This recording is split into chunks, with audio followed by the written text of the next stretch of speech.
transportation and milling. Instead of just doing one job, he did everything. He learned it from the other big people, people like Carnegie, people like J.P. Morgan, Ford. All these people had the same idea. If I can eliminate the middleman, I'm paying myself, baby. I'm making money. And that's how it was. So that firm dissolved about 2 years ago, which would have been 1897, correct? Last 4 or 5 years, Mr. Gratwick concentrated most of his interest in lake transportation, winning great success in this line of effort, managing 6 largest boats in the lake. That's pretty impressive. 6 largest boats, not just 6 boats, largest. Combining great energy with a natural aptitude for managing large business affairs, he was successful in all he undertook. He took a great deal of interest in public affairs, expended much energy in work of municipal reform. The Liquor Crusade of 1883, he was very prominent, being a member of the 20 of the Citizens Board Reform Association, very energetic worker in the cause. He served as president of the YMCA, vice president of the Erie County Bible Society, trustee of the Buffalo Homeopathic Hospital, trustee of the Buffalo Orphan Asylum, curator of the Buffalo Fine Arts Academy, member of the advisory board of the Women's Christian Association, again, which was against drinking in all forms, and vice president of the Liberal Club. He was very active in church and philanthropic work. For nearly 3 years, Mr. Gratwick battled with ill health. Any idea what that ill health was? Cancer. And we're going to find out he became more famous after death than in life. Survived by his wife, Martha Weir of Penn, 2 sons and 1 daughter. That was from the Buffalo Commercial Advertiser. This is, again, it's not ostentatious. That's his marker, that's his wife's marker. 2nd son, that's it. I mean, you go to Forest Lawn, and you go, that's it. That's it. You can't take it with you. So that's it. It says Gratwick, it's enough. Now, when he died, he was being treated for colon cancer by Dr. Roswell Park. Dr. Park had come to the University of Buffalo in 1883 as a professor of surgery. His special interest in studying the nature of cancer led him to be among the first to acquire knowledge of tumors. In 1898, by an act of the New York State legislature, a cancer laboratory was established at the University of Buffalo, and a $10,000 grant, again, a lot of money at that time, authorized. The cancer laboratory was called the New York State Pathological Laboratory at the University of Buffalo. By 1900, Dr. Park's staff had increased to 15, and their intensive research had outgrown its space at the university. In August of 1900, Mrs. William Gratwick donated $25,000 to the University of Buffalo in memory of her husband to construct a freestanding building dedicated exclusively to cancer research. Public-spirited citizens of Buffalo raised the balance of the $85,000 cost. Again, the architect was George Carey, and believe it or not, his brother was a doctor over there, okay? It was ready by 1901. So that was at High and Elm Streets. Okay. So this is the letter that was sent by Mr. Gratwick's son regarding this to Dr. Park. My mother wishes me to say she would consider it a privilege to assume the expenses of building a laboratory to be devoted to the investigation of, it should be cancer, I don't know why I mistyped that, such as contemplated by you. The expenses of such an undertaking to be about $25,000. And she wishes me to say that one of the strong reasons influencing her decision is that the work be under your supervision and management. My mother wishes no conditions whatsoever in this matter, but she would much appreciate if her name could be kept out of the newspapers in connection therewith, feeling averse to any publicity in the case. So she said, just here's some money, but keep me out of it. So that's what it was, William Gratwick. So this is what we have. As we can see, it was called the Gratwick Research Library. In 1913, Mrs. William Gratwick and her sons, William Gratwick and William Gratwick Jr., were among the citizens who contributed money to purchase land on Oak and Carlton Street for the Carey Pavilion, the Institute's first hospital. Now, again, Dr. Charles Carey was a doctor there, and it was named after him, and his brother was the architect, which is kind of neat. So that's going on. So that continues, and it says William H. Gratwick. We'll just kind of zip right down to here. He served as, with other members of the family, on the Board of Trustees, visitors at the Institute from 1907 to 1933. The Gratwick Laboratory Building was demolished in 1959 to accommodate the Gratwick Basic Science Building, which was completed in September 1961. Again, perpetuating the Gratwick name. So after his death, he became more famous. Gratwick Society. Today, the Gratwick name identifies a group of distinguished donors who contribute $1,000 or more annually, so all of you can become members of this.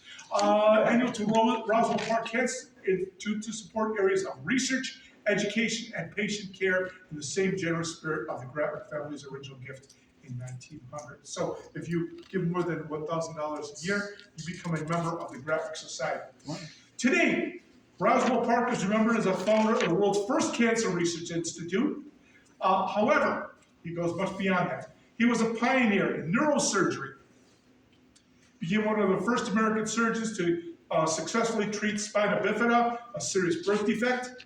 At a time when knowledge about the link between bacteria and infection was still very new, he waged an ongoing campaign urging physicians to operate in a sterile environment. Long before the federal government introduced laws to protect patients' medical records, he insisted that patients coming to us for help should be treated with every courtesy and privacy. It's nobody's business that you have cancer. I will deal with it, and that's all. And that was the way he was. This is very interesting. Friday, September 6, 1901. We know that President McKinley was receiving visitors at the Exposition Temple of Music. We have the anarchist that shoots him, actually twice with a .32 handgun.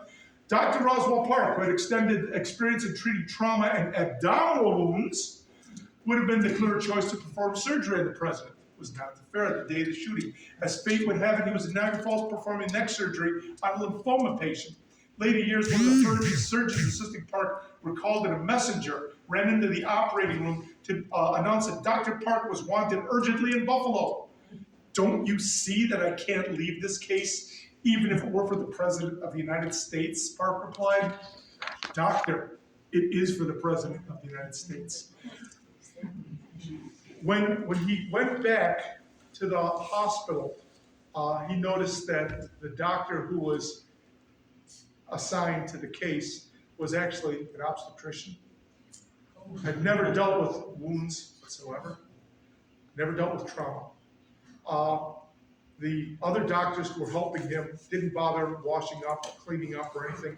And it was a hot day, again, September 6th, you know how September is, and they were leaning over McKinley, working on his abdomen, and sweating into the wound. And when Roswell Park appeared, they said, "Would you like to take over?" And he said, "No, he's your patient." And he said, "Well, do you think we should put in a drain?" He said, "That's a call you're going to have to make." Basically, Roswell Park knew that all the damage had been done. He knew that the president was going to get peritonitis infection inside and eventually die. So, continue. Also, although the Pan American Exposition had plenty of electricity, it was one of the few buildings that didn't actually have any electricity. So Yes. they actually had to use a silver plate or a tray Mirror. Yes, to take yes. reflected light from outside and point it down on top of the leader of the free world who had just conquered Hawaii and the Philippines and Cuba and so forth.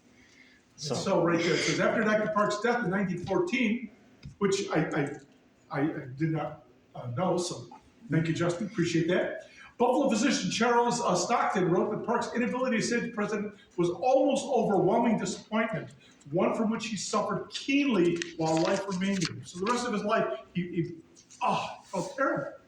Several weeks after McKinley's death, Dr. Park performed surgery at Buffalo General Hospital on a woman who had attempted suicide by shooting herself in the abdomen, a strategy that resulted in the same type of gunshot wound suffered by the president.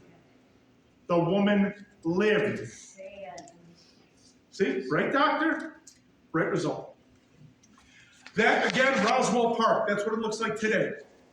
And we continue. Again, we look at the rest of the family. We could see we deal with the tree peony, the Linwood Gardens. This is, again, Gratwick III, which means the grandson. along with his wife. She directed the music school involved with this. So we can continue. That's Henry Gratwick II from Buffalo. That's the son of William Gratwick. He created Linwood Gardens and Pavilion, New York, a country home for the years 1901 to 1910. Architect Thomas Fox designed portions of the summer house and the Rose Garden areas. So again, you can see, these are some of the gardens. There's pictures right there as we continue. That is the house, main house of a summer estate. They had one here. They also had one in Canada, in case it got too hot in this area in Pavilion. So it was Pavilion. The main house and some of the outbuildings were planned by Green and Wicks. Now, take a look at this picture, because this is from the 1960s. A fire in 1973 destroyed about 2/3 of the building. That's what it looked like originally, and that's what it looks like now. That's how much was destroyed. So the big house in Linwood Gardens, as it was in 2022 after the fire of 1973, that's all that's left. Continue. Again, William Gratwick moved to Linwood with his family in the rare plants nursery. The Japanese tree peony became a feature of the nursery. He was an artist, a landscape artist, and a horticulturist. His wife, Harriet, directed a community music school on the property from 1947 to 63, and they had cultural activities at the location at that time. You could see there he is planting all these and again, testing them as a horticulturist. So to continue, Lee Gratwick is now living in Linwood, working to preserve the tree peony collection, the gardens, and the summer house. That's a picture of her. And that is the sign, Linwood Gardens. You can go and visit there, however, reservations only. Right around this time of the year they have it. Yes, yes. Just where is Pavilion? Yeah, it's like central New York. I want to say Genesee County. Genesee County, I think. I believe it's Genesee. Yeah. Yeah. So again, if you ever want to go there, just look at Linwood Gardens. Reservations only. Oh, can we go to that YouTube thing? Is that possible? Nope. No? Okay. I'd have to copy and paste. It's not a live link. Okay, I'm sorry. Originally I had a, see if you can click on this guy. Let's see if it happens. Before I had a little arrow over there. No, right in the center, just on him. Just click. No, it's not coming up. I had a thing where if there was, it would actually have a little arrow, and as soon as you would click on it, it would go through, and it actually showed the garden, and it is gorgeous. The peonies, I can't even describe the colors that are present. It's absolutely gorgeous. If you get a chance and you want to look at this, just go to YouTube, take a look at Linwood Gardens. Gorgeous, gorgeous. It's well worth it. It's only an 8-minute video, but it's tremendous. Okay, and we can continue. And although William Gratwick never lived in North Tonawanda, never, his presence is still seen today. Legacy once included. Most of these are gone. The Gratwick Cylinder Repair Shop, the Gratwick Hose Company, which is the fire department, Gratwick Elementary School, gone now. Gratwick Service Station, gone now. Gratwick Bowling Lanes and Lounge, still physically present, but not being used. Gratwick Barber Shop has been sold to somebody else. Gratwick Delicatessen, I didn't even know where it was. Gratwick Home Demonstration Unit, again, this was like from like the Bennett Home type thing that they were trying to have people make prefab homes. Gratwick Lumber Company, Gratwick Salvage Company, Gratwick Park, again, where we almost had the 1901 exhibition, and the Gratwick area of North Tonawanda. So all these things are present. That is what the Gratwick Elementary School looked like. North Tonawanda School number 4, 1894 was put up. The 4th school in NT that was put up because North Tonawanda was expanding so rapidly that they had that. And we continue with 67 Fulton Street, the original home of the Gratwick Fire Department, which is now on Gratwick Street, which is now on Ward Road. I'm sorry, Gratwick Street, on Ward Road. Prior to moving to Ward Road, 1925, Witkowski photo. So that was their fire engine, and I imagine everybody wishes that they still had their fire engine available. So I think that's it. Okay, like they say, basically the last one, Davis Gratwick, died at 97 years of age in 2009. Last remaining grandchild of William Henry Gratwick William Gratwick had been treated for colon cancer by Dr. Oswald Park, distinguished surgeon, blah, blah, blah, specializing in cancer treatment. Again, they established the Gratwick Research Laboratory, which later became today's Roswell Park Cancer Institute. So the family continues with the Gratwick Family Endowed Fund for Cancer Research. And again, like I say, Mr. Gratwick is remembered more today and probably appreciated more for events that followed his death than when he was alive. Any questions about Mr. Gratwick? Yes? When you can add the Facebook page, I grew up in Gratwick. I'm sorry? There's a Facebook page, I grew up in Gratwick.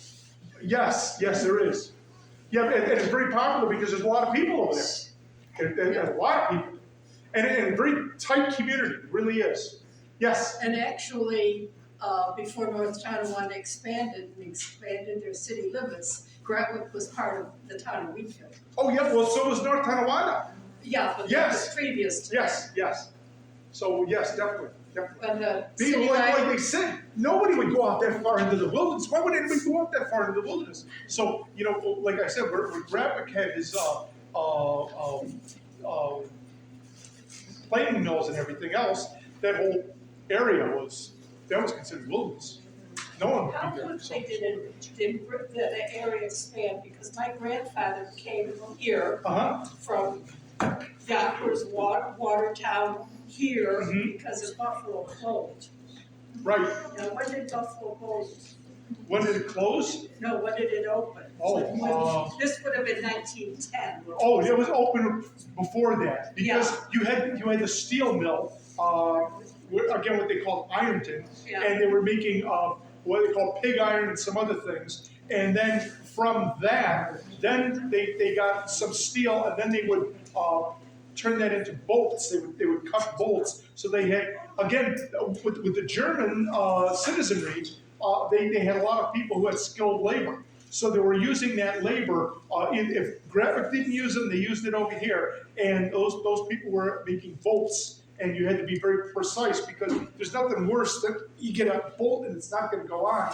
So cutting threads. Well, he was was very, a very draftsman. He was actually from Norway. Sure. But he supposedly, his first job was at the Otis Elevator Company in Yonkers. And then family story is he followed his boss to Watertown, and I can't figure out where he was. I have an address, but I don't know where he worked. And then followed the same man here because he had gone to Buffalo Hall. That was like in 1910. And one of the things that I've heard from a lot of people, but I've never been able to document it, supposedly to get good help, Gratwick sent letters to Germany for people to come to that area.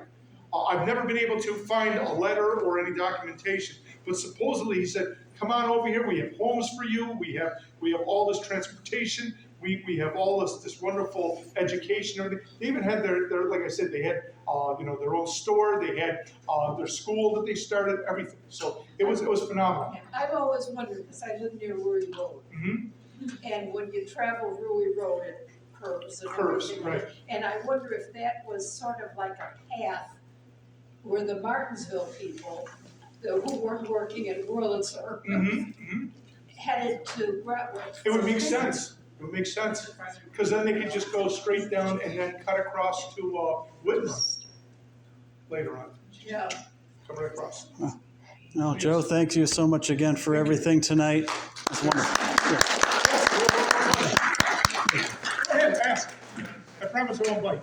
Okay, the Mr. Richardson you referred to, does that have anything to do with Richardson Hall? No. No? Totally different person. I'm glad you asked that because that's another thing that was unique of North Tonawanda. All of the wooden boats, which today, if you ever get a chance, if you're ever in 1,000 Islands and they have their annual classic boat display, or when they take them right up, they go right down the seaway, it's gorgeous. I mean, you're looking at mahogany boats that, I mean, they look better than people's floors that are in a brand new house. They're gorgeous, gorgeous. It's unbelievable. Thanks again. Appreciate it. Thank you. Feel free to get some refreshments.